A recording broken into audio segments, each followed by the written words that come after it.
छोटे से गांव में, जहां हरियाली का साम्राज्य था और जीवन सरल और शांतिपूर्ण था, एक किसान रामलाल अपने परिवार के साथ रहता था। रामलाल मेहनती और ईमानदार व्यक्ति था, जो अपनी पत्नी सीता और 2 बच्चों, राधा और मोहन के साथ खेतों में काम करता था। गांव में रामलाल की गिनती एक सम्मानित व्यक्ति के रूप में होती थी।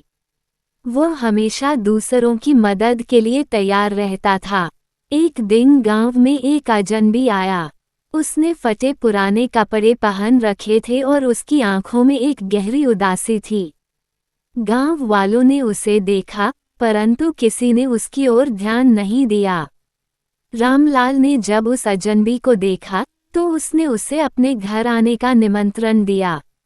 अजनबी ने बताया कि उसका नाम मोहनदास है और वह अपने परिवार को एक दुर्घटना में खो चुका है। उसने अपनी जीविका के लिए गांव-गांव घूमकर काम करने की पेशकश की। रामलाल ने मोहनदास को अपने खेतों में काम करने का अवसर दिया। मोहनदास ने अपनी मेहनत और ईमानदारी से जल्द ही रामलाल का विश्वास जीत लिया।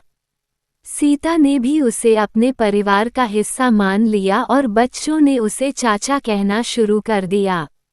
एक दिन गांव में भारी बारिश हुई और नदी में बाढ़ आ गई। रामलाल का खेत पूरी तरह से बर्बाद हो गया। रामलाल हताश हो गया, लेकिन मोहनदास ने उसे हिम्मत दिलाई। उसने कहा, जीवन में संघर्ष तो आता ही है, पर हमें हार नहीं माननी चाहिए। हम मिलकर फिर से शुरुआत करेंगे। रामलाल ने अपने परिवार और मोहनदास के साथ मिलकर खेत को फिर से संवारने का संकल्प लिया। उन्होंने कड़ी मेहनत की और अपने खेतों को फिर से हरा भरा बना दिया। गांव वालों ने उनकी मेहनत और लगन को देखकर उनकी सराहना की। समय के साथ रामलाल का खेत पहले से भी अधिक उपजाऊ हो गया।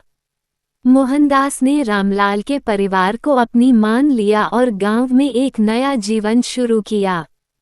रामलाल और मोहनदास की दोस्ती पूरे गांव के लिए एक मिसाल बन गई। एक दिन रामलाल ने मोहनदास से पूछा, तुम्हारी उदासी अब कहाँ चली गई? मोहनदास ने मुस्कराते हुए कहा, तुम्हारे परिवार ने मुझे नई जिंदगी दी है। मैंने फिर से जीना सीख लिया है। रामलाल ने आकाश की ओर देखते हुए कहा, सूरज की किरणें हर अंधकार को दूर कर देती हैं। हमें बस उम्मीद नहीं छोड़नी चाहिए। और इस तरह गांव में एक नया सवेरा हुआ, जहां प्यार, सहयोग और मित्रता ने हर मुश्किल को आसान बना दिया।